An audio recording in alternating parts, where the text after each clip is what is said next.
So, but the next talk I can't introduce. I'm not fit of that. So for that, I call Jacob Applebaum on stage.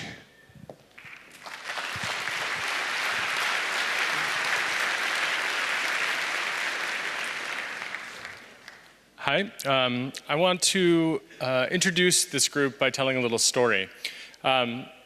This group of people was introduced to me. This is Cage, and they were introduced to me by a gentleman who came to a talk that I gave in Switzerland. And it was a really intense experience because when I met this gentleman, he was very clearly the only Muslim in the room. He had a beard, he was dressed in such a way that it signified he was not with the rest of the Swiss people in this room in the same way, visually. And I remember speaking with him, and he said, you know, thank you for the things that you say about drone attacks. Thank you for talking about surveillance, about marginalized communities. Thank you for doing that, because a Jewish American person saying that brings that into a different audience. It allows other people to hear it. And we want to get the message out to everyone. And I remember saying, well, sure, I'd be very, very happy to keep doing that, actually, and I think we have to do that. We have essentially a moral duty to talk about the things that are taking place. And he said, well, I want to show you an email from someone. It was a spiritual advisor of mine, and he was killed by a drone. And he showed me an email of a person who is known to have been assassinated by the American government. Actually, Obama himself is known to have signed off on killing this person. And he was assassinated without a trial, and he was a US citizen, though that doesn't actually matter. It's important to note that you can figure out who this person is. There's only a few of them. And I remember what happened. I actually took a step back, physically. And then I thought, my God, with WikiLeaks, with things that have happened with Julian and myself and with other people, everyone else takes a step back. So I took a step forward. And I shook his hand and I apologized. And we've actually been friends since then. And so I wanted very much for these guys multiple times to be able to come to the Congress and talk about what they have experienced, because this is a community who is under threat. These are people that are doing good work.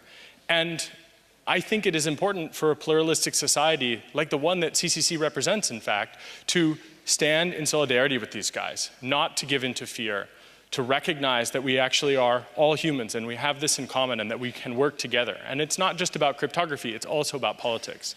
So some of the people that are talking today are people who have literally been in Guantanamo Bay without a trial, without evidence, basically anything you can imagine a free society having. These guys have suffered things that you would expect to not happen in such a free society.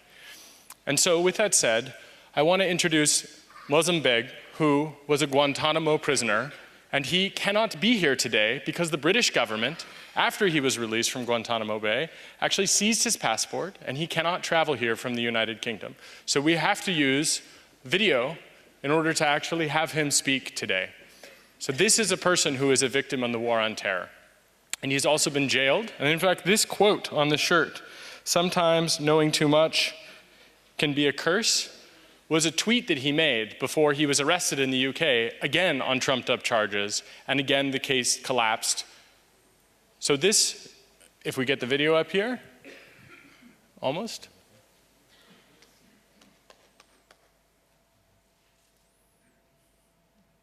Well, it'll come in a second.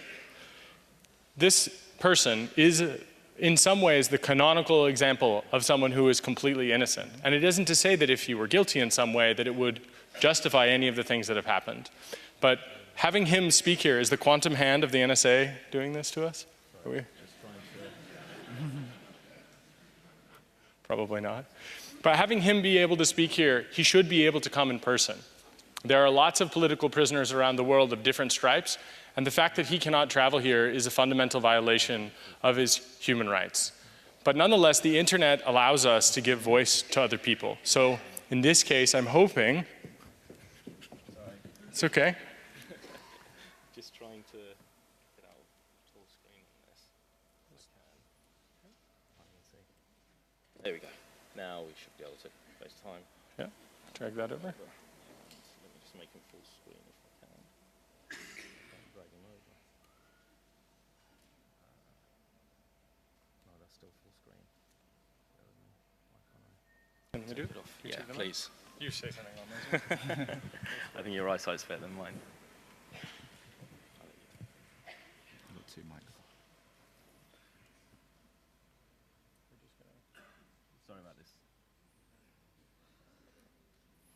just for a second. So I have the great pleasure of knowing Mazen Beg very well, and hopefully I'll talk about him for a couple of seconds while we get the connections up working, because we've got a room full of techies, and of course we can't get FaceTime working, so typical really. Mazen is a very, very close friend of mine. I consider myself very lucky to have got to know him since he was released from Guantanamo Bay. Here we go.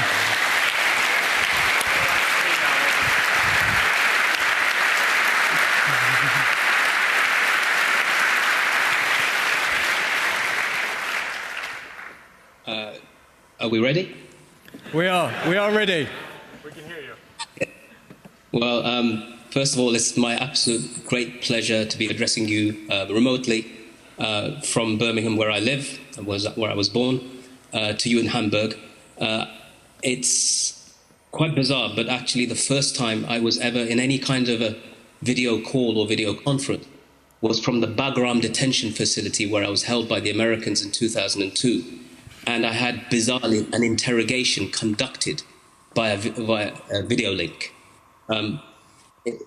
It might seem implausible now in the sense that the technology was perhaps not as advanced as it is now, that people can have it in their homes. But back then, I was shocked that here in the middle of the Afghan mountains, the Americans had bought these fancy computers and were trying to get me interrogated and getting me interrogated by members of the CIA and the FBI right across the United States of America, where they had deemed me and hundreds of other people caught up in the war on terror as enemy aliens, enemy combatants, unlawful belligerents, any type of name you want to designate somebody with other than the ones that they deserve, i.e. human beings.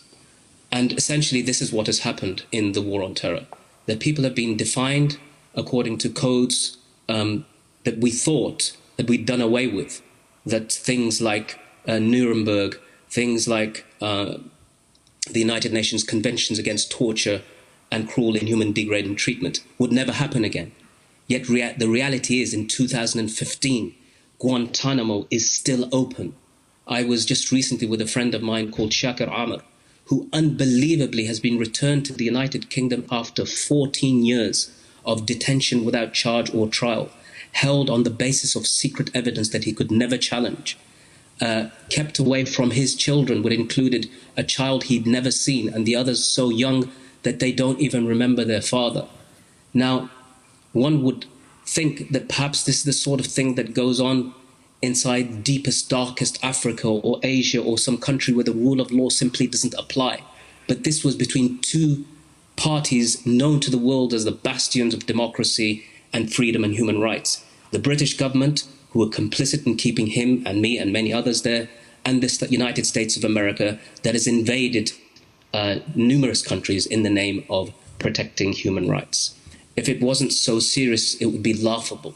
But the reality and the truth of the matter is that these are just some of the measures that are available to the governments against those people. Not just terrorists. We all understand that there's a need to defend against any terrorism. But this goes way beyond that, because nowadays, as you will be well aware, everybody is called a terrorist. If you can see, for example, in the British Parliament, the British Prime Minister, David Cameron, actually said to the opposition leader, that is the leader of the Labour Party, Jeremy Corbyn, that you and your party are a threat to national security. And he even called him an apologist, a sympathizer for terrorism. So if that can be said to the leader of the opposition party in the United Kingdom, who is prospectively the future prime minister of this country, possibly, then what do the rest of us, where do we fit in all of this? And the laws and the measures that have been meted out against us include a series and a raft of legislations, which I just want to explain to you, have affected all of us who have been calling for accountability. And essentially this is the price of dissent. The price of dissent isn't simply that you get vilified in the press, as we do quite regularly. The price of dissent means essentially that you can and will be detained without charge or trial. You will be subjected to cruel, inhuman and degrading treatment. You will be tortured. You will be have meaningless communication with your family, i.e. that letters that are sent to you by your family members might get to you 6 months or a year after they were sent. It means that you will be detained once you are released. You will be detained at airports and entry ports of the country under the Schedule 7 Terrorism Act, which essentially means you can be held for up to 9 hours at a port of entry or exit in the country, like what happened with David Miranda, the partner of Glenn Greenwald, when he was bringing over important information which was seized by the British authorities under the name of national security, which of course Glenn Greenwald and David Miranda had nothing to do with. And essentially what happens is that these laws and measures, they may say that they are targeting a minority within a minority, i.e. Muslims who happen to be committed to terrorism, but in fact it goes on, as you have seen, to target the Muslim community and then to target everybody who dissents, as I said, that you can see in the case of Jeremy Corbyn and the Labour Party and anybody else who dissents, that they are deemed to be terrorists. One of the latest legislations that the Home Secretary of this country has said that is culminated after a multitude of laws that have been passed in this country, now says that in the Snoopers Charter, under the new investigatory powers bill announced by the Home Secretary, that the internet browsing history of everyone in the UK, everyone, will be stored for up to a year by the security services, and they will be given access to the lists of visited websites without any warrant. This essentially means, if you were to translate this into non-technical terms, that they could enter your home and take away all of your belongings and every document you've ever had, without any warrant, without any charge sheet, without any arrest, without any evidence at all, and simply keep it in their custody for up to a year or more. And you couldn't do anything about it. Simply because this exists in cyberspace. This is what the government will be arguing. And this is where we've got to, because sadly, people have been silent. They've remained at best silent, at worst giving it approval, when they saw these lists of law after law being passed that exclusively applied to people from the Muslim community. And just to give you an example, when I came back from Guantanamo after 3 years of detention without trial, within days, my passport was seized. I was subjected to something called the royal prerogative, and that is, for those of you who don't understand, something in our democracy in Britain where the Queen decides, with the power invested into the Home Secretary, that your passport can be taken away from you for an unlimited period of time. And it's based upon secret evidence, evidence that you could never challenge in court. So mine was taken away, and the passport of others, for several years. I challenged it. Eventually, I got my passport back. But not did I travel to any country and return to the UK, except that I was stopped under Schedule 7 of the Terrorism Act, which meant essentially I could be detained without charge, again, at the ports of entry and exit in Britain.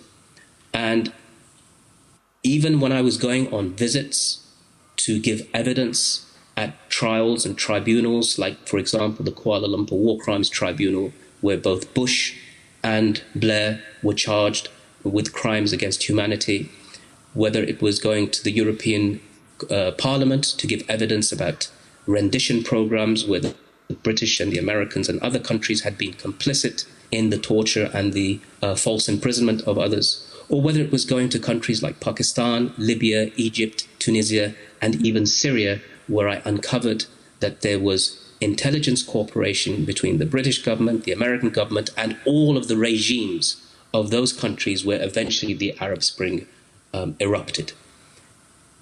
In all of those cases, being stopped at ports of entry and exit of the country was a matter of routine for people like me.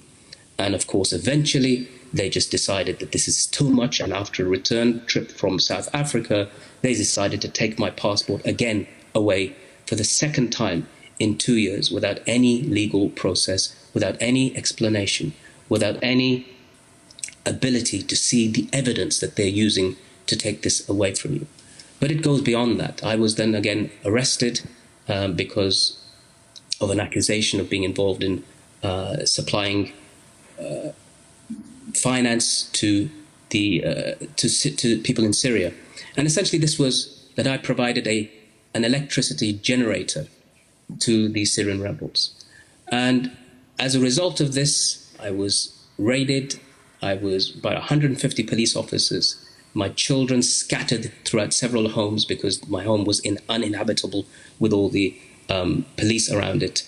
I was taken to a maximum security prison, held there as a Category A prisoner for 7 months, only at the end of it to be declared innocent by the very people who took me in.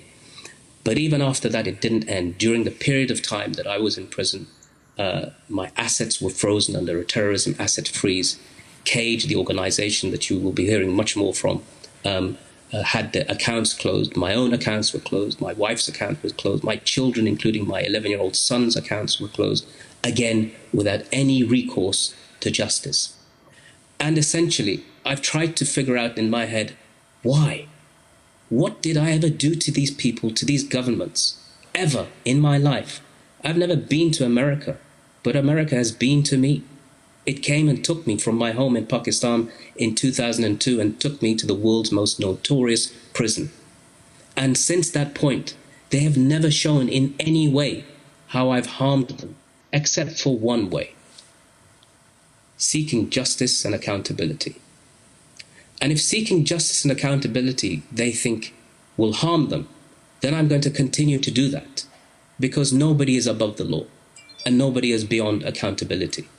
And essentially, when you have found time and again that your own government has been complicit in the abuse, the physical and mental and psychological abuse of citizens of its own country and beyond, if you are able to do so, you are duty bound to ensure that you uncover every truth, though they despise it. And that is the price of dissent that we have been paying for the past 10 years. Things have got, as you've seen, from bad to worse. But in this process, though we have made enemies as far as some governments are concerned, as we know, people are not supposed to be afraid and frightened of their governments. Governments are supposed to be afraid and frightened of their people. And in this regard, we have gained so many allies and supporters that it's hard to count them anymore. Cage has gone on from being just an organization that solely used to campaign for the rights of Guantanamo prisoners to an organization now that stands up for the rights of everyone. And when I say everyone, everyone that is being designated in the so-called war on terror as some sort of an extremist without any legal process at all. So essentially now, just before I finish, what's really important is that we are in a new era, and in an era where most of us don't even understand where we're going to fit in all of this. We don't know what will happen tomorrow. We don't know with the technology that is moving on as we speak. We don't know where it's going to take us. But something I just want to give you an idea, just to recognize for all of you, and I think it's very relevant to you.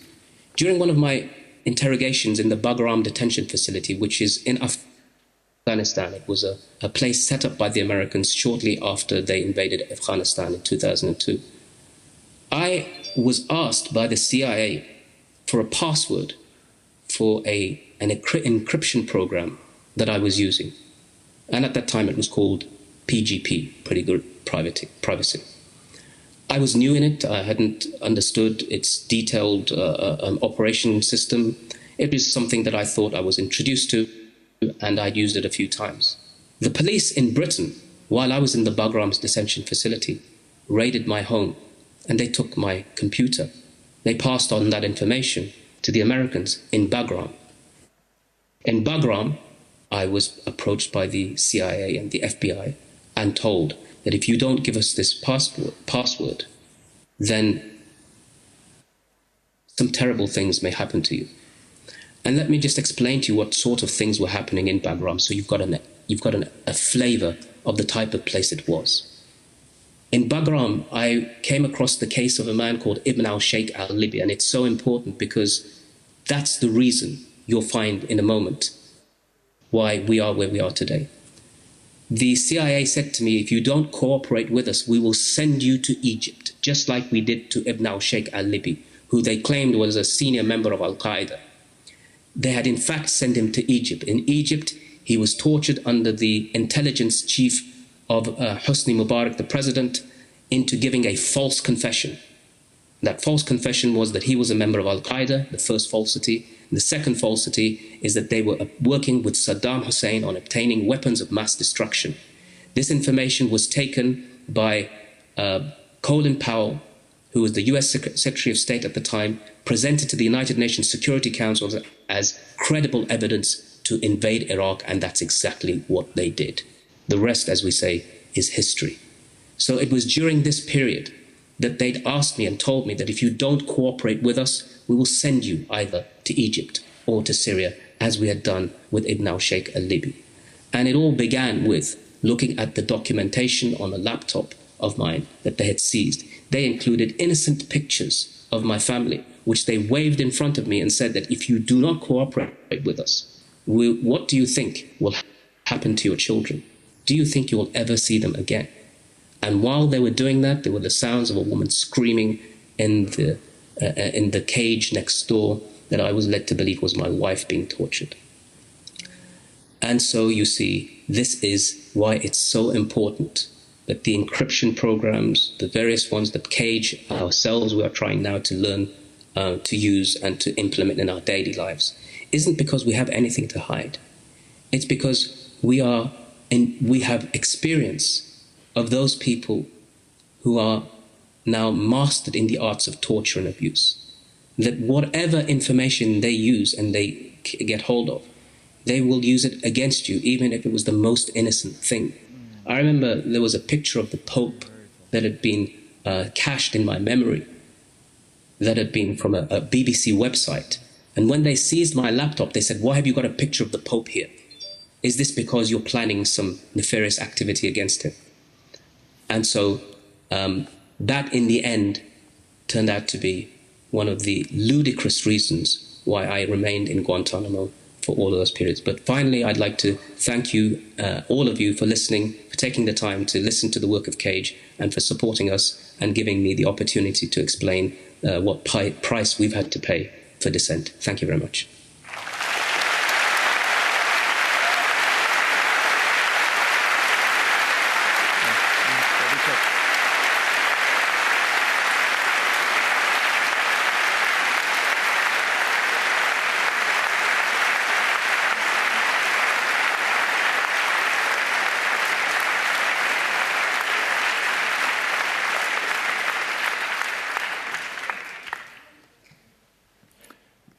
Excellent. So that was Mazen Beg, very good friend of mine who actually introduced me to my wife. So I've got a lot to thank him for.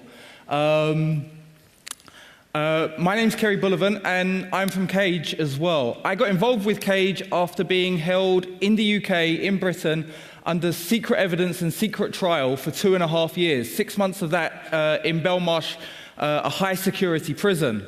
The case against me was secret. I was never given any reason. And even though now I've been found innocent, to this day I still don't know what it was I was even accused of in the first place that meant that I had to spend 2 years under house arrest and 6 months in a high security prison. I'm sorry, I can't wait for the slides because Mazen went on for a little bit longer and we're very pushed for time. Jacob will tell me off if we run over.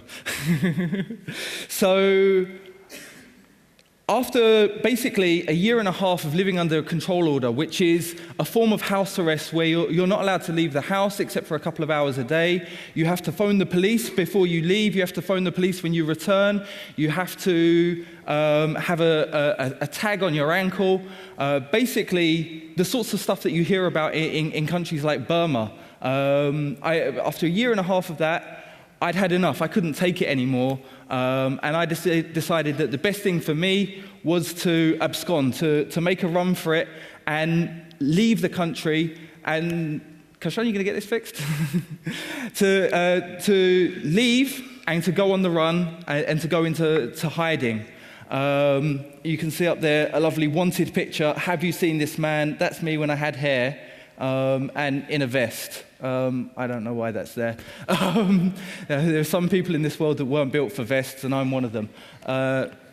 So having spent about 6 weeks on the run, it was major breaking news at the time. You had the independent review of anti-terrorism legislation, Lord Carlisle, saying these are dangerous people and we have solid intelligence about them, but we can't tell you what it is because it's a secret. And you can check that up, it's in the Sun. He says we have solid intelligence. He'll come up later. Can we move along? As I said, I was found innocent. And it was because of that experience, because of going through it, because of feeling it on a first-hand basis myself, that I came to be working with Cage. But why Cage? Why not any other organizations? There are plenty of human rights groups out there. And my mother, who had always been my biggest supporter throughout this whole period where I was held under secret evidence and secret trial, she had always believed in me. And when I was in prison, she'd gone to these large human rights organizations, some of which are represented here. And unfortunately, none of them had been willing to take on my case. Even though there was secret evidence and clear breaches of due process and the norms of justice that we all understand, none of these major human rights organizations were willing to touch it because it was terrorism. And, these cases often look quite bad. So it was after I came out that I found out that the only people that were taking on these cases, the only people that were speaking out on these cases of due process were Cage. They took on cases based on principle, not on whether they were trendy and you'd be the cause celeb for defending them, not because they'd get praise in the media and lauded about. In fact, Cage actively took cases that were unpopular because those are the ones that we need the most. It's fundamental that if we do not protect the rights of everybody, then really we don't have the rights for anybody.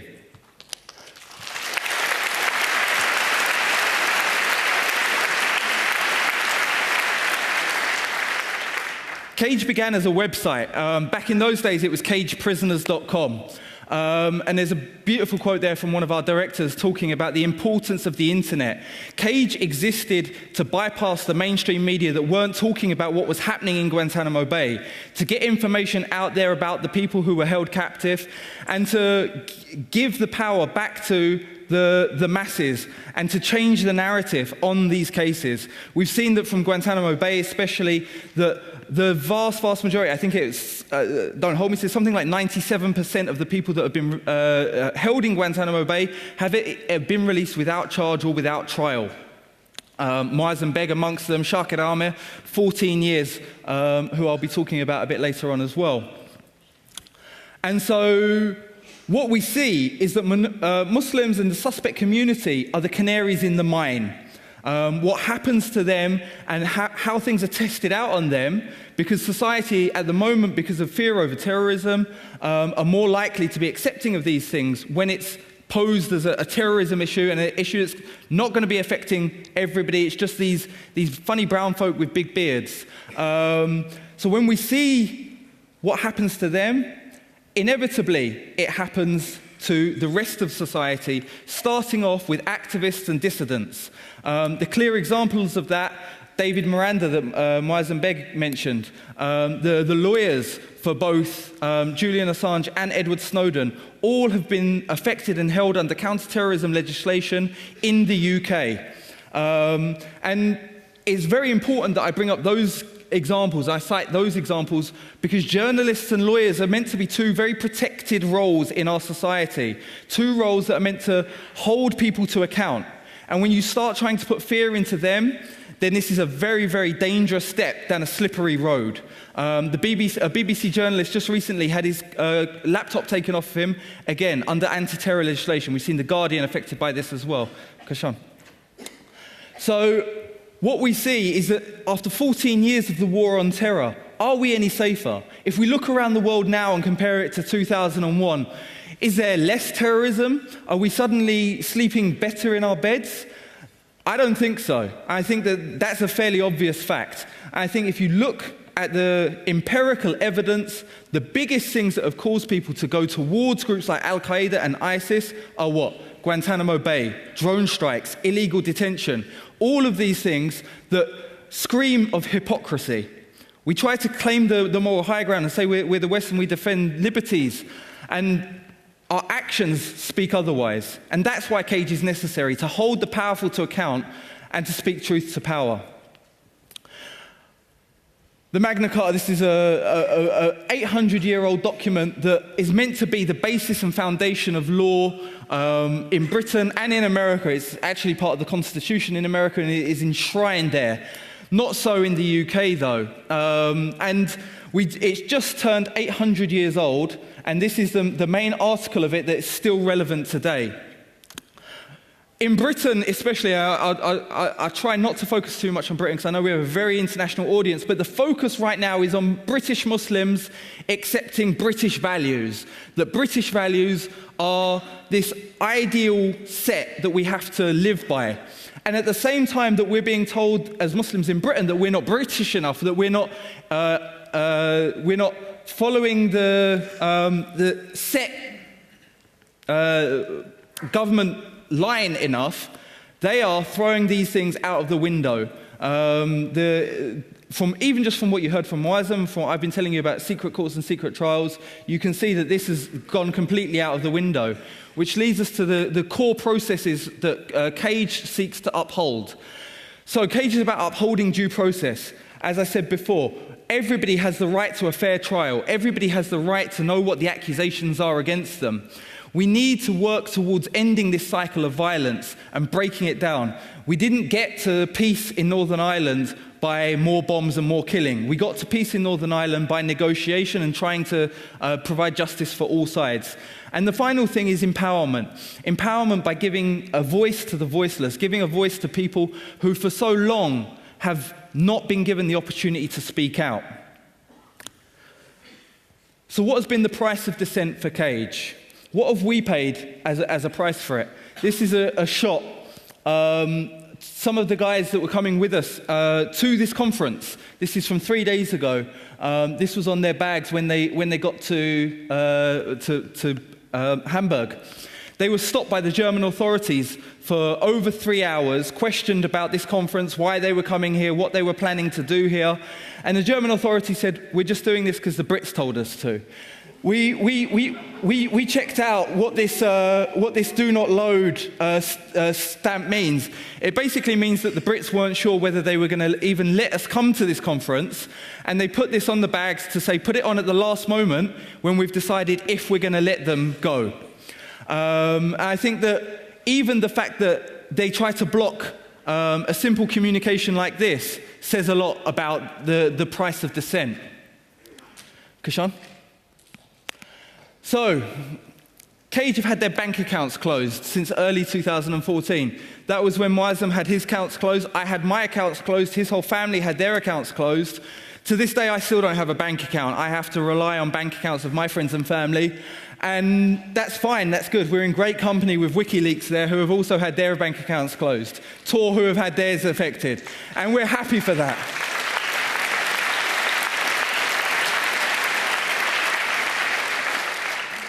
I want to make something very, very clear here. We're not moaning about the price that we pay for dissent. All of these things that we're going to be mentioning here are not something that we didn't know about going into this. You can't step up and speak out and account people in power without having some comeback on it. So this is about telling you about it, but also saying that that's fine, that's not a problem, and we're up for it. If they want to bring it, come on.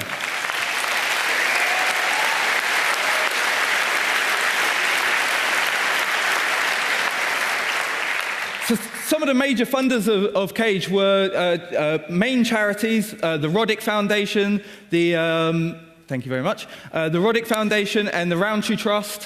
Fruit Pastels used to support Cage.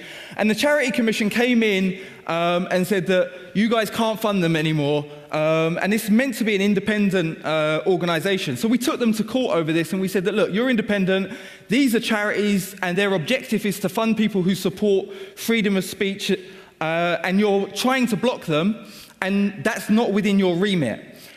As we got into the court battle, we got access to a lot of their emails and all of their emails regarding Cage, and we found out that the head of the Charity Commission, William Shawcross, Sir William Shawcross, who will again come up later, was told by the American intelligence services, and in his own words, in his own emails, that they had to put pressure on Cage and try and stop our funding. And this was reported in The Guardian as well. There's been a barrage of attacks from the right wing. And I'll be honest, when you're speaking out against the military-industrial complex, you expect the Murdoch media to come after you with their knives sharpened. But it's gone beyond the Murdoch media. We have the Prime Minister of Britain mentioning us directly in speeches, telling the largest student union body that they shouldn't have anything to do with us and they should be ashamed of themselves for getting involved with Cage. This is the level to which it's gone to. Right at the very top, they're still coming for us. We've got a little rogues gallery here of middle-aged white men that don't like Cage. So starting there with the leader, we've got David Cameron. The PM does not stand for pig molester. It's Prime Minister, okay? William Shawcross, who, as I said, was the head of the Charity Commission, he's also the Queen's official biographer. So we see here that at the heart of the establishment, a strong neocon thread of people who have taken it upon themselves to attack Cage, and in some cases myself personally. Lord Carlisle, he was the independent reviewer of anti-terrorism who said that their secret evidence was solid against me personally. However, when a judge finally got to see that evidence after 2.5 years, he said there were never even reasonable grounds for suspicion. I want to clarify that. There were never any reasonable grounds for suspicion that I'd done anything wrong, let alone been involved in terrorism. Now, reasonable grounds for suspicion, which is the burden of proof that they have to prove with the secret court and secret evidence where they can't hear your side of the case. Reasonable grounds for suspicion is the burden of proof you need to do a stop and search on the street. 2.5 years of my own life taken away on the basis of a burden of proof that is stop and search. Next slide. So we're going to play a little game here. We're going to get some hands in the air, a little bit of audience participation. So just chuck your hands in the air like you just don't care. How many people here have had their bank accounts closed for no reason and with no accountability? There's a couple, but largely all the hands down. Well, this has been happening across the Muslim community. It's happened to two people within, two workers within the organisation, one board member, myself, Mazen Beg, and it's going on amongst a whole range of other groups and organisations, including the Cordoba Foundation, Anas al-Tikriti, and others. How many people have had their passport taken away and given no due process to try and get it back at all? We're now in the UK under the Royal Prerogative and other legislation. This is happening more and more and more amongst the Muslim community. I've had my passport taken away under the Royal Prerogative before. Mazen Beg has had it taken away twice. My next door neighbour, when I used to live in Birmingham, had his passport taken away. And I personally know of probably about 40, 50 people that have had this happening to them. How many people here have been banned from entering countries for no other reason or for given no reason? Again, we've got 1 or 2 hands here. Again, Cage members have been barred from a pretty impressive list. Myself from Turkey, I was going on an aid convoy and they decided that the sleeping bags that I was going to be giving to refugees in Turkey were far too dangerous, and I had to basically hitchhike back to the UK from the Turkish border, which was a fun trip. Next one. How many people have been detained upon entering the country for up to 6 hours? This is called a Schedule 7. Mazen spoke about it quite a lot. It's actually a very important piece of legislation because it's very, very dangerous in what it can do. And it's one of the things that they use, it's the legislation they used on David Miranda. If you look here to the list of the different rights that you don't have when you're traveling in and out of the country. Now, my lovely and long-suffering wife is Dutch. She comes from Amsterdam. And so I have to go to Amsterdam very, very regularly because otherwise my mother-in-law won't see her grandchildren, and that will involve me getting stabbed very quickly. So every single time I come back, this is the process that I have to go through. And not just me, between 60,000 and 90,000 people a year are affected by this legislation, and there is no requirement for reasonable suspicion at all. Happens to us so much in the office that we've got a leaderboard tracking who's been stopped the most.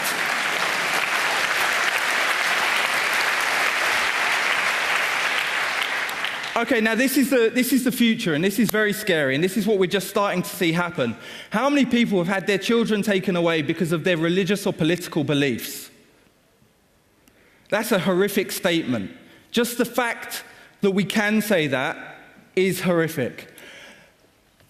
We warned that with the new legislation where Prevent became mandatory and statutory, and every civil servant has to implement this policy of basically spying upon communities, the outcome of that would be children being taken away from their families. We were told that we were scaremongering and that would never happen. It has happened. It's already been happening. Cage are dealing with 8 cases at the moment, and these cases are again being heard in secret courts and involving secret evidence. You've got 360,000 public sector workers who have been trained to spy on Muslims, who have been trained to spot the signs of radicalization.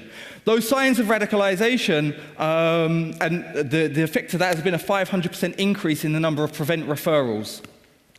The training they receive is an hour and a half. That's 1 hour video, which includes scenes from This Is England, and a half-an-hour question and answer session where they're meant to learn the ins and outs of Islam, a religion that's 1,400 years old, and be able to spot what a radical is. I actually come from an Irish family, and being a radical was meant to be a good thing. So this is a terrifying development in the war on terror. We're going to talk more about Prevent later on, as long as I don't get shouted at. I'm going to skip over this bit because you heard about those. It's not scaremongering. These are all documented cases, and we are not going to be silent on these issues. We will keep on talking out. We will not lay down. We will not shut up, because it is an obligation upon us to speak truth to the people in power. And we will continue to speak truth to the people in power, as we did when we compiled the first comprehensive list of people that have been held in Guantanamo Bay. We will continue to speak truth to power, as we did when we exposed the British complicity in the rendition and CIA torture programs. We will continue to speak truth to power in the way that we did when Muazzam was able, through his work and through his campaigning, to change the views on Guantanamo. We will continue to speak truth to power when we expose black site CIA prisons. And we will continue to speak truth to power to countries like Abu Dhabi that have secret prisons. And the reason why the Qatari embassy is on there is because there was a Qatari man being held at this secret prison within walking distance of his own embassy, and his own embassy had no idea of it. Cage's opposition to Prevent has been groundbreaking, and we're leading the way in this area. We organised a petition of over 300 leading academics in the UK and across the world who signed a joint letter saying how damaging and dangerous Prevent was. Some of you may know who this guy is. I hear he's quite well known. And he emphasises the same point here, that what happens to the Muslim community will happen to the rest of us as well. So Cage has been involved in the release of Guantanamo prisoners and working for this, especially with the South African government now. We have been very proud of our work to get people released from a variety of different situations where they've been held unjustly. We were working on the case of Alan Henning, and obviously, very, very sadly, that one didn't work out. But one of the things I always say about Alan Henning was that he was rendered from his aid convoy. He was detained indefinitely without charge or trial, and then he was murdered by extrajudicial killing by ISIS. And we stand up against that, and we campaigned for his release, and we were working behind the scenes for his release, and we have done for other people like Norman Kember. And for us, it doesn't matter if you're ISIS and you're kidnapping people or you're the CIA and you're kidnapping people. it's all wrong, it's all illegal, and you should be held to account.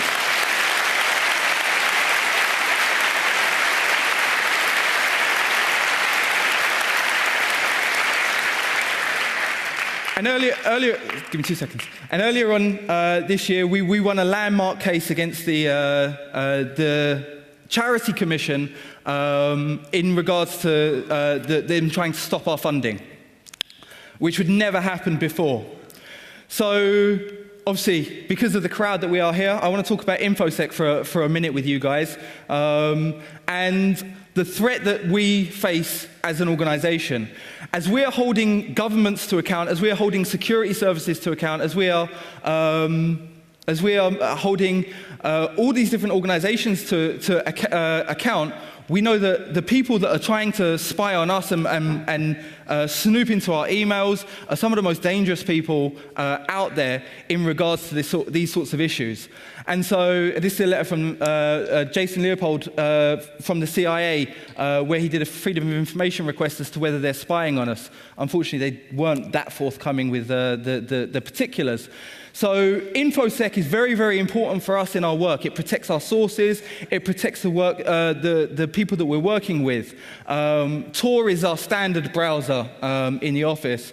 It would be very, very bad if anyone was caught using anything else. And we're looking to, within the Muslim community around Europe, to do a Tor tour, which just sounds brilliant, where we're hoping to help people learn about Tor and get communities using it more frequently because it's such an important piece of kit. GPG encryption is used on all of our internal communications. And I've got to give a special shout out to Signal, which just does so much incredible work. And Cage couldn't exist without all of these pieces of technology that we use every day to allow us to communicate with our clients and to leak out critical information that we're doing. So I want to end on a very big thank you. Firstly, a thank you to the survivors and to the people who have been through these things and that are working with Cage. And a big, massive thank you to you guys, basically, the people in the communities that create things like Tor, the communities that create things like Signal, without whom's help we couldn't do this work. This work would just fall flat without the tools that you guys create. The tools that you create are saving lives and exposing lies. Thank you very much.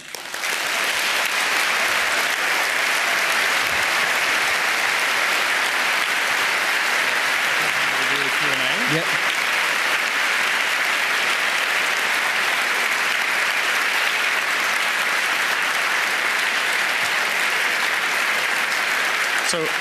So now we're going to, if you want to exit, now would be a good time, but we're going to do a Q&A. But before you leave, there's one thing I want to say, which maybe is not the kindest thing to say, but it's an important thing to say. Now none of you can say that you didn't know. So it's up to us to do something to change these things.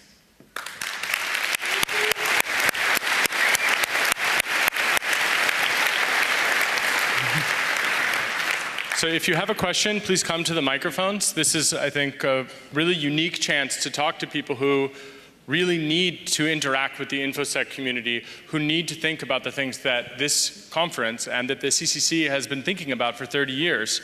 And getting these groups together is really huge. So I hope that you'll welcome Cage and integrate them into the community, sit with them in the tea house, really talk with them, and come to the microphone now to ask questions.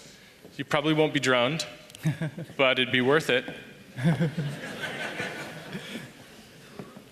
you have a question? Okay, I guess thank you for having this talk, because we always knew people were spying, but seeing this happening in more or less our neighbor country is quite shocking, to be honest. And I guess my question is, since you're using Tor and GPG and Signal and all of that, have you experienced any flaws? So the government knowing things you only communicated through supposedly secure channels? So far, we haven't had any cases where we've found obvious flaws and seen identifiable issues yet. But it's my inclination that if there was, they'd probably be quite careful not to expose it to us. But like, so far so good, and we can only do what we can. But we haven't had any complaints yet. Thank you very much. Really impressive talk. A question from the internet, please. Yes. What can we do to strike a balance between government overreach to prevent terrorist attacks and privacy protection? Okay, so I couldn't see who asked that, but thank you for the question. Oh, okay, over there. Yeah, no, I think what we need to do is remember always our fundamental values and our fundamental principles about the rule of law and implementing justice equally, regardless of the situation. Generally speaking, every time you go into the realms of overreach, you're making the problem worse for yourself, not better. And that, in and of itself, is a self-defeating way of approaching these situations. We didn't need all this legislation, rafts and rafts of it that we've had since 9/11 to deal with the Irish situation. And to be honest, the Irish were much better at being terrorists than the Muslims have proven to be.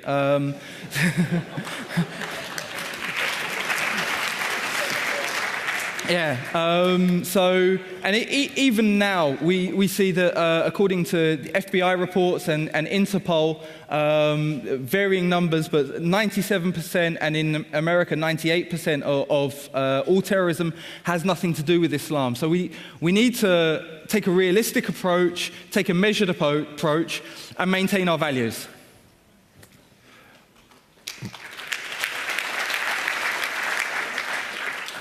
Microphone 6, please. Hello. Yes. So I'd like to ask. So you've had all your bank accounts closed and so on, blocked. So, and this is one of the supposed use cases for Bitcoin. I'm just wondering, have you been using it, or what reasons have you had for not using it in a wider sense? Okay, so speaking personally, I'm not a great techie. Bitcoin is something I've looked at a few times for getting involved in and using, and it's something that Cage have been looking at. I think one of the main reasons that's sort of held us back so far has been market fluctuations. I think, as far as I understand, and as I said, it's not my area of expertise at all, but with the fluctuating value of it, it can be quite. There's been some organizational worries and concerns on that regard. But it is something that we're definitely looking at. And coming to places like that and meeting people like you guys who are experts in these sorts of things is very, very invaluable for us, because we need that layer of expertise and advice. Microphone 1, please. Thank you so much for coming and sharing your story with us. This was a really incredible talk. I think, kind of piggybacking on what you just said, it's super important for communities like this one to hear about experience like yours, not simply because we can probably help you with digital security, and it's really awesome to see that you're already using a lot of these tools. Could you maybe talk about other organizations like Cage that are not in the UK, since this is such an international audience, and how we might be able to reach out to them to sort of offer them the same resources, or at least just be in touch in solidarity? There are a load of really, really good organizations that are doing similar sorts of work. So in France, where at the moment the legislation in France has gone into hyperdrive, it's absolutely insane. I was telling you about control orders that I was under. In the wake of the Paris attacks, in a space of 2 days, they put 400 people under these sorts of similar measures without charge and without trial. They're actually, the French government are putting in a request to the Supreme Court to look into the legality of opening up a domestic Guantanamo Bay where they could lock people up without trial and without charge in France. So we're looking at internment camps on mainland Europe, basically. And so in France, there's a brilliant organization called CCIF. My French is absolutely terrible, but I think it basically means like standing against Islamophobia. But they are doing some brilliant work. There's quite a few organizations in Holland that are doing some good stuff on this. Helen Duffy, who's based in Den Haag, is absolutely superb on this sort of stuff. And so there are quite a few things. We're going to be upstairs in the tea room. If you come and chat to us, we can give you sort of a more full list. Thank you. No worries. Microphone 2, please. Hey, first of all, I'd like to say that you guys are insanely brave for what you're doing, so yeah. Thank you.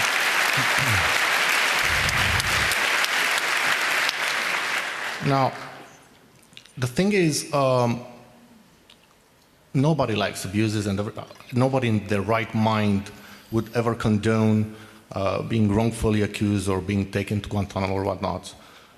But there's this crazed fear about terrorism in light of the recent attacks. So what do you think the security community or you guys could do in order to help Big Brother or whoever to prevent terrorism? Because, okay, we are fighting abuse and that's great, but these things do happen, and I'm personally terrified of that. Yeah. Look, we're all terrified and scared of the dangers that we're placed under. And I think at the same time, we have to make sure that we take a balanced approach, and we look at these things in a scale that's befitting what they are. The attacks in Paris were horrible, and no one would deny that. Unfortunately, according to Nobel Peace Prize winning statisticians and doctors, there have been 4 million deaths since the war on terror from indigenous Muslim peoples in their own lands. So we have to, if we want to get past this war on terror, we have to move towards a situation of justice for all peoples. And to be honest, we have to realize that and take our own privilege into account. Western lives are valuable, all lives are, but so are Eastern lives as well. And as long as we are rampaging around the world, dropping bombs willy-nilly, then there are going to be those people that are going to seek to attack us in the same sort of way. It's horrific and it's wrong and it shouldn't happen. But it happened with the Irish. It happened in South Africa with the ANC, and Nelson Mandela was involved in bombing campaigns. And so we have to look at this in the context of history and not take history away from what's going on at the moment.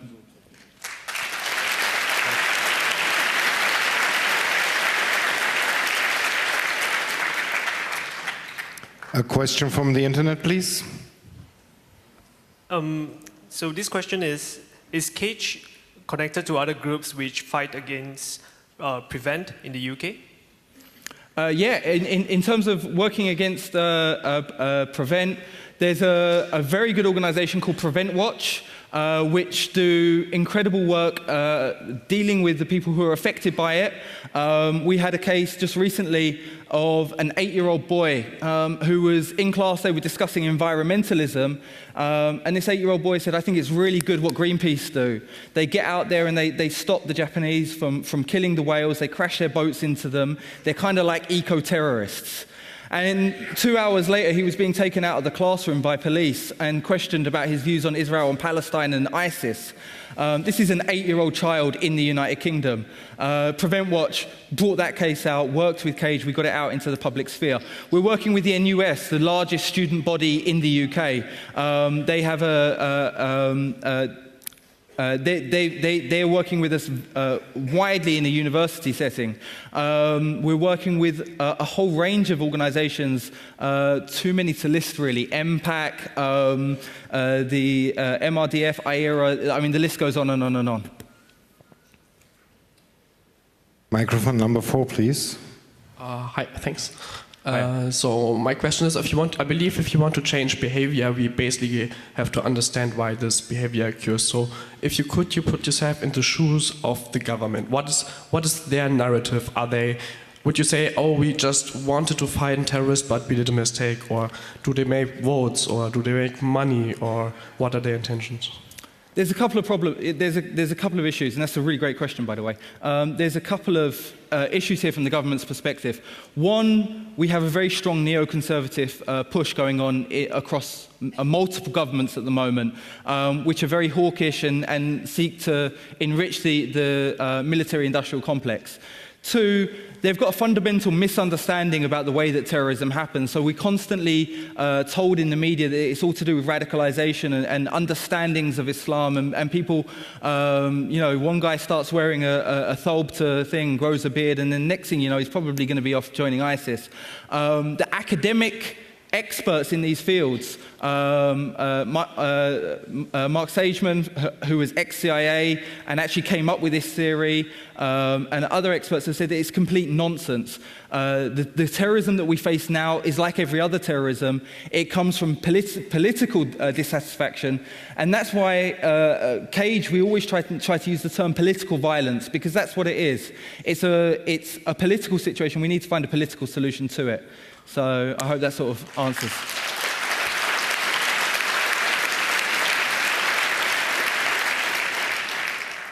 And the last question, microphone 2, please. Hi. Hi. Thank you for your question. Or sorry, this is my question. Thank you for your talk. I know exactly how you feel right now. Yeah. Okay. I'm glad it's you that's on stage. I guess my question to you is, as technologists, how can we better support you and build better tools and basically build tools that are effective for your organization and for organizations like you? Thank you very much. I think that what we need, especially at the moment, is advice and working with people who are experts in these sorts of areas. And there are a lot of things that, for example, there's software now that's going out and being rolled out across the country in schools, where if you type in any one of a number of keywords, you get flagged up for the prevent measures, which I was telling you about, where kids get taken out of schools and questioned by the police, and sometimes even taken away from their families. When we found out about this software, we found out that some of the names on the list for ordinary activists who have, and very, very clearly have, no reason to be on any such list. And so we're into, there's this McCarthyite system, and anyone checking typing things in can innocently then cause problems for themselves later on. One of the things that we tried to do is find out and work out what the full list was. We had a screenshot of a presentation that they gave, but we couldn't, and we had no idea of how to approach those sorts of problems. So working with people like yourselves to sort of deal with these things would be very, very good. And sort of getting into sort of finding out and researching these sorts of issues.